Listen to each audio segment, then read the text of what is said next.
job kayo, ha? Mary and Faith. Thank you po.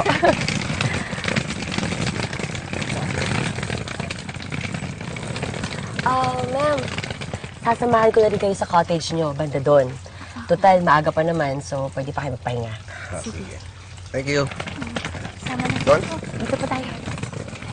Nice place, right?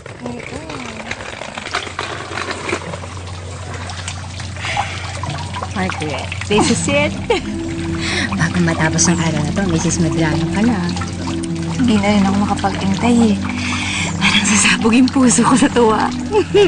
Natutupad na yung mga pangarap ko.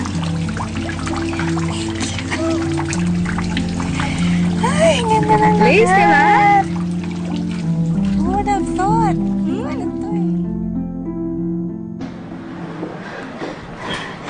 Ganda! Si Margaret.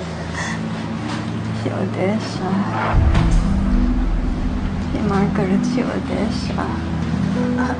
Sabi niya, is she still heavily medicated? Kanina pa niya paulit-ulit sinasabi yan. Makinig ka. Si Margaret at si Odessa ay isa. Siya yung kumuha ng anak ninyo ni Larry. Na Angela. Sigurado ka ba sa sinasabi mo? Glenda, ang anak namin, ang pangalan Ana, hindi Angela. Siya si Ana.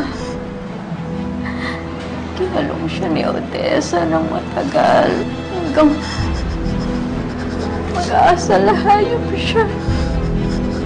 Si Angela, yung feral child, siya anak niya.